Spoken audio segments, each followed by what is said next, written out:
Assalamualaikum warahmatullahi wabarakatuh.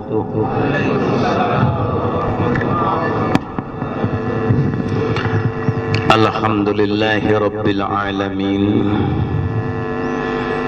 alladzi lam yalid wa lam yulad wa lam yakul lahu kufuwan ahad. Asyhadu an la ilaha illallah wahdahu la syarika lah, wa asyhadu anna sayyidana wa nabiyyana Muhammadan abduhu wa rasuluhul karim nabiyil huda ila yaumil qiyamah. Allahumma salli wa sallim wa barik ala sayyidina Muhammad wa ala alihi wa ashabihi ajma'in. Anak-anakku yang dimuliakan Allah, semakin hari semakin dekat pula perpisahan kamu dengan diriku. Dunia berputar, masa beredar, antar satu dan lain pasti berpisah. Maka itu aku bagi tahu kepadamu beberapa masalah, pura'il masail, terutama yang dari Jakarta. Yang awal aku bicarakan tentang khutbah Jumat. Sesuatu yang tidak pernah dibuat oleh Nabi Muhammad sallallahu alaihi wasallam. Salah. Yang namakan salah, kullun bid'atin dalalah wa kullun dalalatin finnar. Kul katakan, kullun bid'atin, setiap sesuatu, katakan sesuatu yang tak pernah aku bagi contoh kepada kamu, bid'atin dalalah, yaitu sesat. Wa kullun dalalatin finnar, setiap yang sesat tempatnya api neraka jahanam. Contoh, kalau Nabi sholat maghrib, yang Nabi melaksanakan salat maghrib akhir waktu untuk mendapat isya awal waktu, Nabi mencontohkan demikian. Tapi kita masih tidak mau mengikuti apa yang dicontohkan Nabi. Berarti kita telah membuat yang tidak dibuat oleh Nabi. Sesuatu yang tidak mengikuti cara Nabi pasti sesat.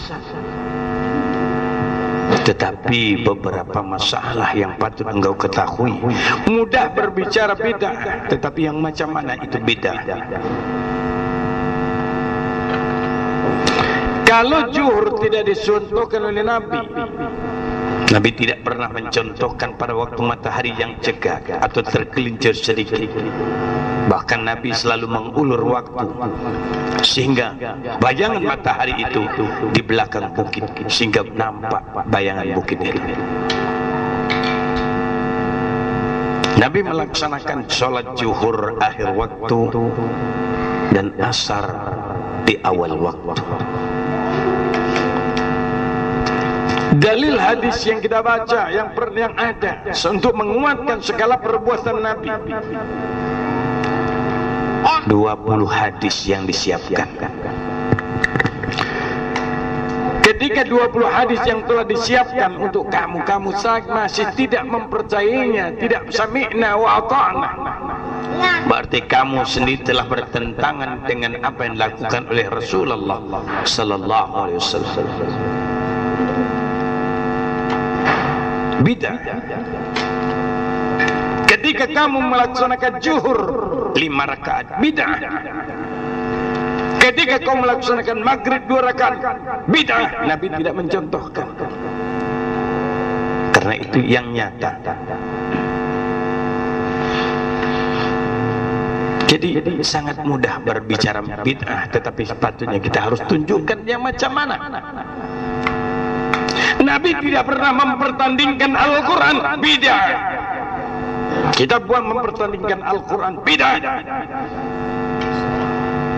Suatu bid'ah, ada yang bilang hasanah, baik. Bid'ah memang sesat, tak contohkan, tapi baik bagi kamu. Allah dan Rasulnya tentu lain.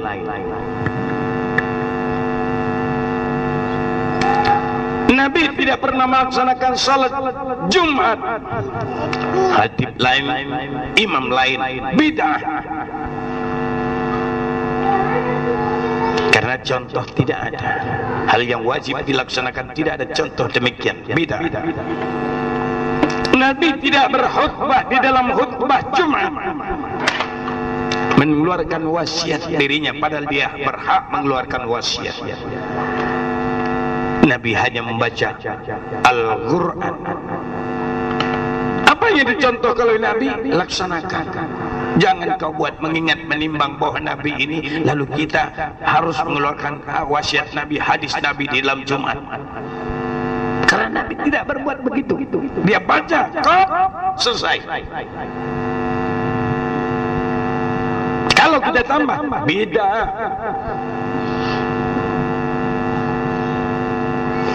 Akan tetapi kalau beliau membaca surah Qaf, kita membaca surah An-Nas. Ada contoh.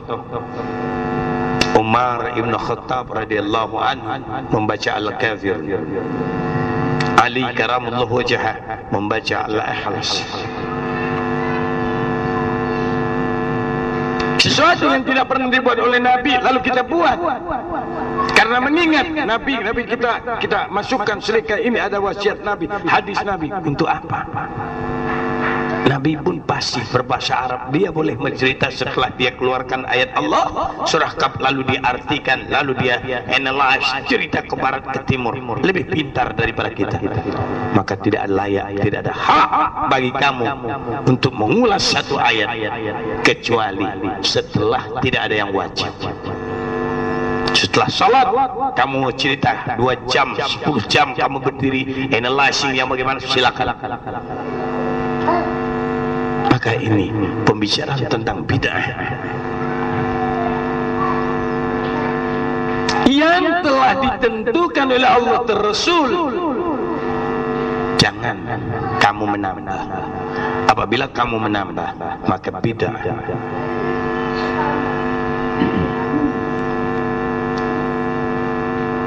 Dulu di zaman Rasul ada Baitul Mal.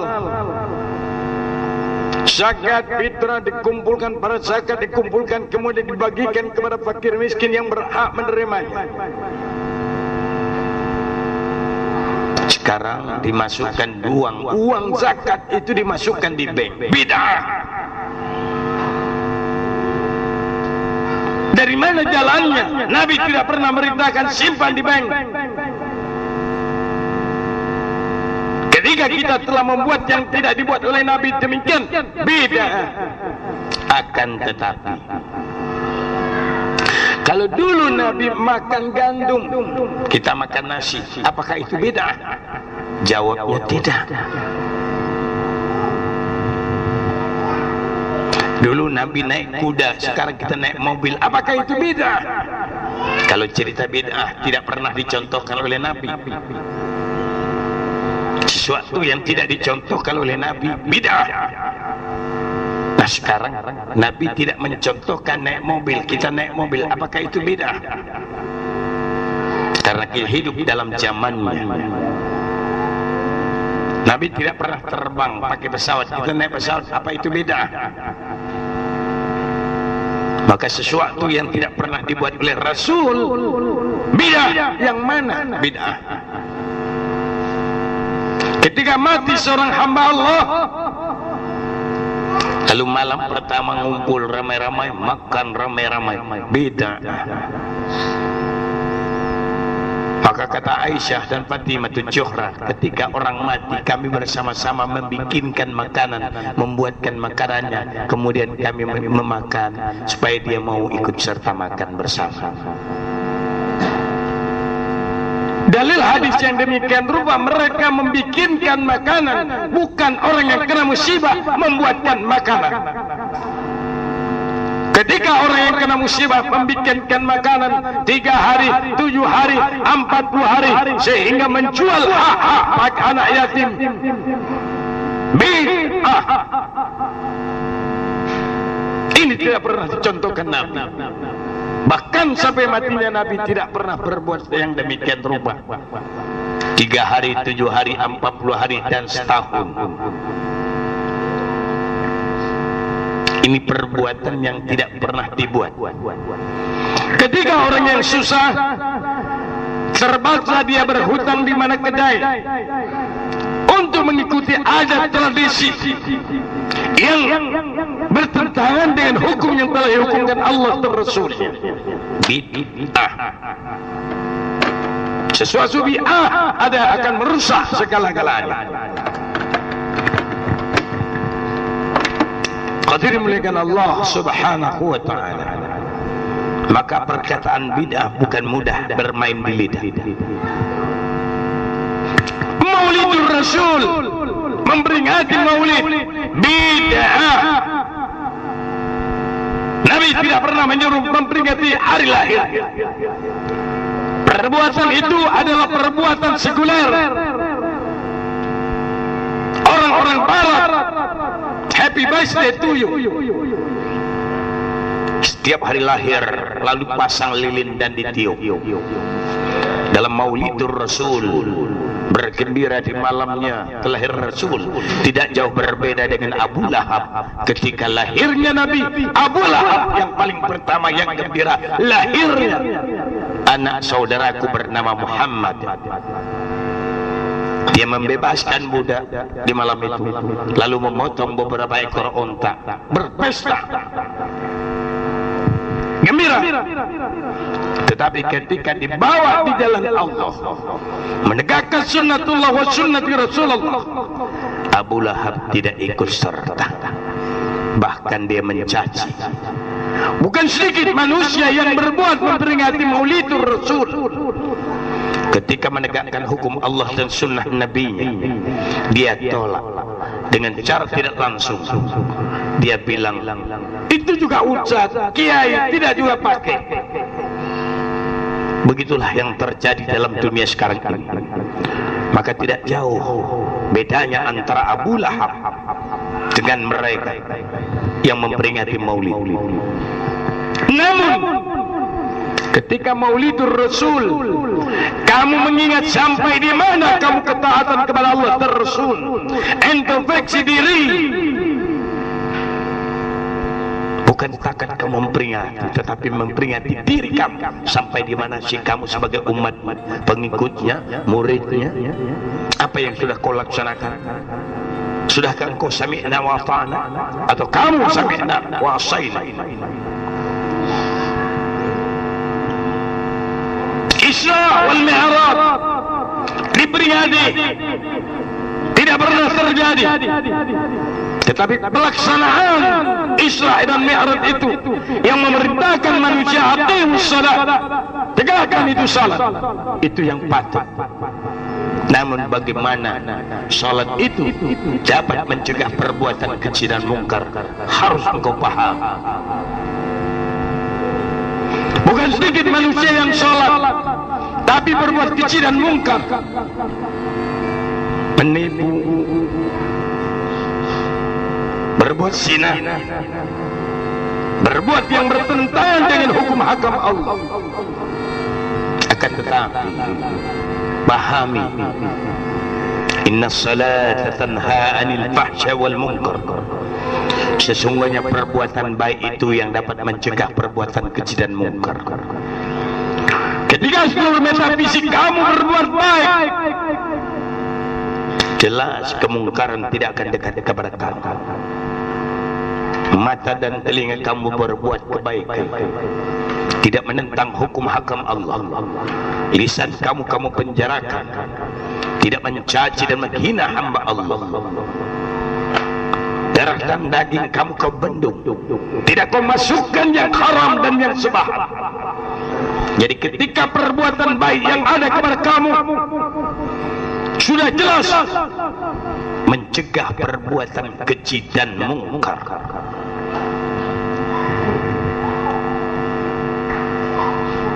Khatir bolehkan Allah, kullun bid'atin dalalah. Katakan yang tak pernah aku contohkan sesat. Wa kullun dalalatin binnar. Setiap yang sesat api neraka jahanam tempat. Hadirin muliakan Allah Subhanahu wa ta'ala. Banyak yang dicontohkan Nabi tidak kita laksanakan. Maka mulai hari ini kamu berazam, ketika kamu temui hadisnya, hendaknya bagi diri kamu seolah-olah baru saja kau mendengar berita tentang Rasul. Datang berita tentang Rasul, dibacakan Fulan Ibnu Fulan, lalu membacakan kepada kamu. Membaca adalah menceritakan, menceritakan adalah menyampaikan amanah Nabi. Ketika itu kamu sami'na wa ata'na, samalah kamu telah berjumpa dengan Rasulmu. Ketika kamu tidak melaksanakannya, samalah engkau menolak Nabi, samalah engkau munafik di tengah-tengah Rasul. Maka ancaman kamu asfalin nar. Al-Quran melarang kamu mencampur adukan yang hak dengan yang batil.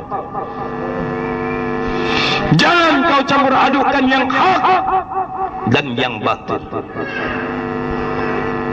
Kamu sendiri tahu bagaimana cara kamu mencampur adukan kebenaran dan kebatilan. Ketika matamu memandang Al-Quran, kemudian mata ini juga kau pandangkan kemaksiatan, maka akan terjadi dua yang pada tubuh kamu, pada mata kamu. Besok diperiksa mana yang lebih banyak kebaikan di antara kemaksiatan. Kamu telah mencampur adukan yang hak dengan yang batil. Sepatutnya kamu dapat memilih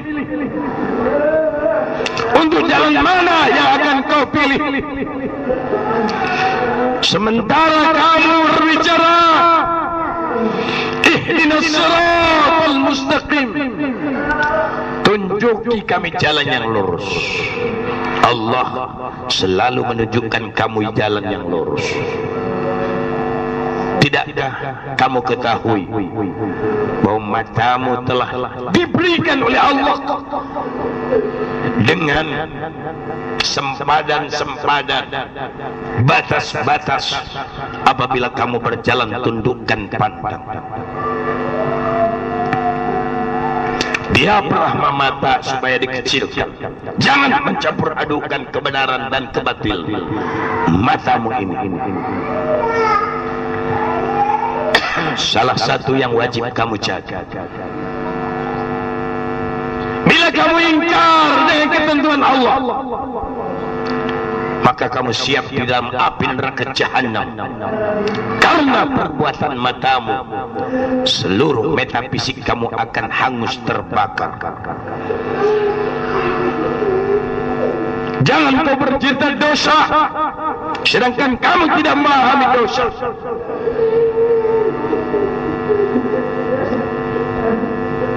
Hari-hari kau campur adukan pendengaran yang baik dengan yang batil, sehingga besok telingamu juga dalam penantian. Kamu sengsara karena perbuatan telingamu. Jika kamu tidak dapat mendengar panggilan Allah, kalau telah merusak segala-galanya. Maka itu hadir dimuliakan Allah. Ketika dinyatakan kullun bid'atin dalalah, katakan yang tak pernah kucontohkan sesat. Wa kullun dalalatin finnar.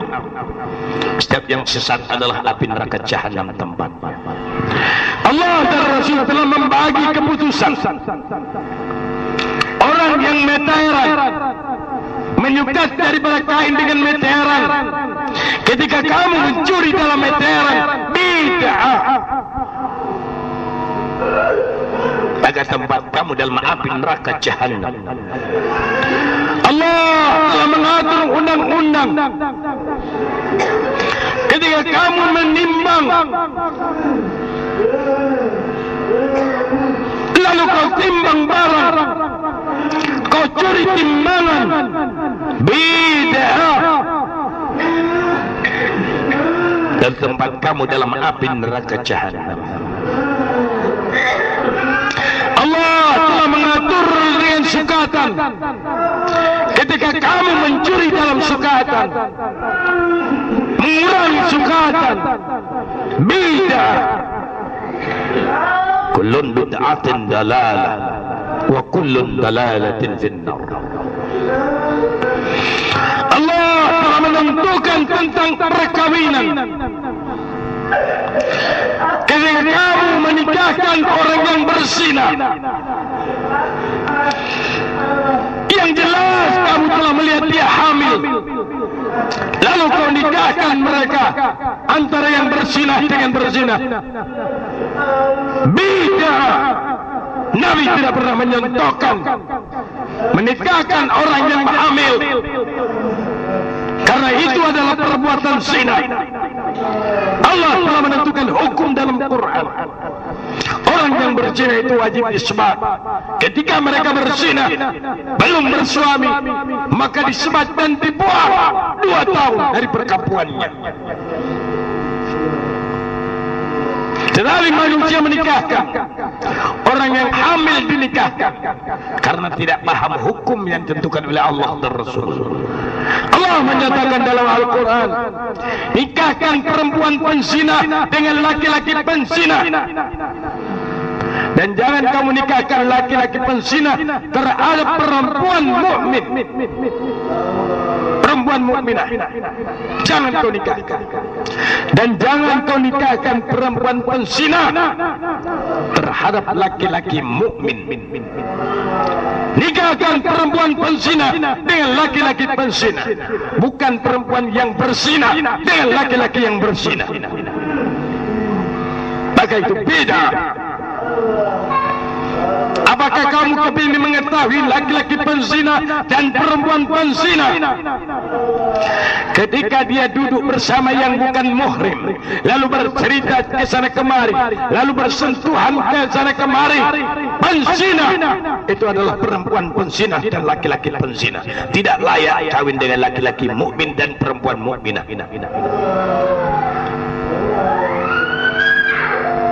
Hukum telah Allah tentukan. Wa man lam yahkum bima anzalallah fa ulaika humul kafirun. Dan siapa tidak melaksanakan hukum yang telah ditentukan oleh Allah, maka mereka itu celaka. Hadirin yang dimuliakan Allah, kecelakaan ini selalu kamu perbuat yang menimbulkan kamu sendiri ancaman api neraka jahanam. Makanya hendaknya kamu berlindung kepada Allah daripada azab yang sangat pedih. Inna azabi la syadid azaban nar.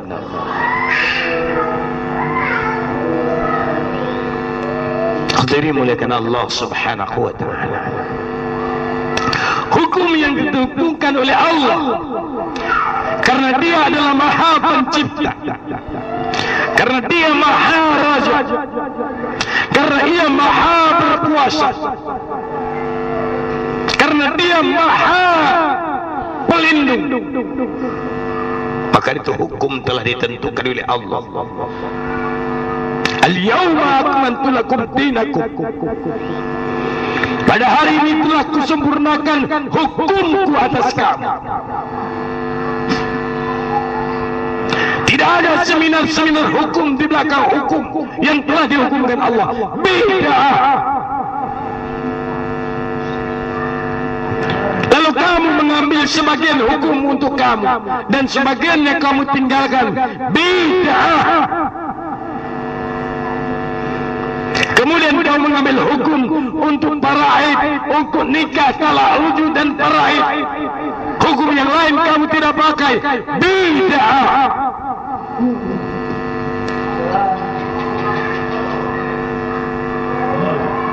Maka itu hadirin muliakan Allah, bid'ah mudah dibicarakan, tetapi jelaskan bid'ah itu, sehingga orang yang memahami tentang bid'ah tahu ini rupanya bid'ah. Jangan mudah berkata bid'ah, bid'ah, bid'ah. Haram, haram, haram. Di ruang matamu sendiri yang haram, kau tidak sanggup basmi.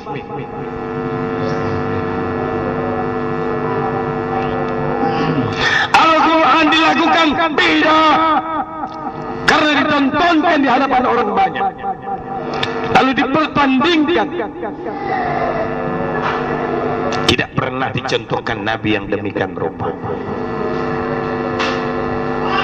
Hadirin muliakan Allah Subhanahu wa ta'ala. Ketika kamu ingin menegakkan hukum Allah, kamu akan menjadi syahid Allah. Ketika kamu tidak menegakkan hukum Allah, kamu telah menzalim diri kamu. Wa man lam yahkum bima anzalallah wa ulaika humuz zalimun. Timbangan, sukatan, meteran telah kau kurang. Kamu telah melihat dan kamu telah berbuat. Tanganmu menimbang, tanganmu mengukur, tanganmu menakar. Maka kamu telah menjalani tanganmu sendiri, yang besok tangan akan bercerita di hadapan Allah. Wa man lam yahkum bima anzalallah fa ulaika humuz zalimun. Kemudian karena perbuatan kamu menzalim orang-orang yang membeli kepada kamu,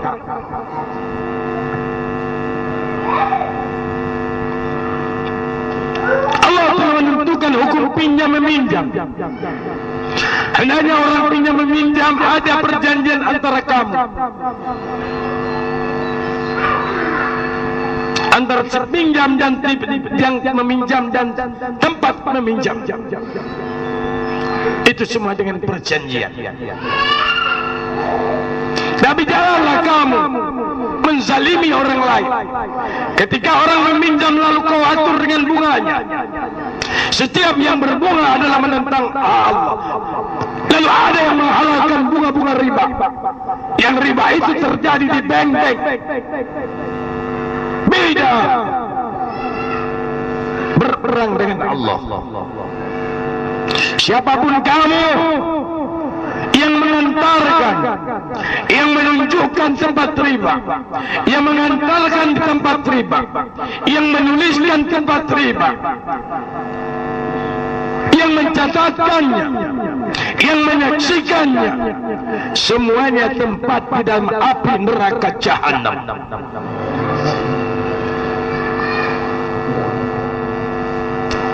Praktik riba yang bertentangan dengan hukum Allah yang Maha Pencipta. Dibuat satu negara, yang negara itu mencari dana dengan membungakan uang di bank, yang menentang penciptanya Allah.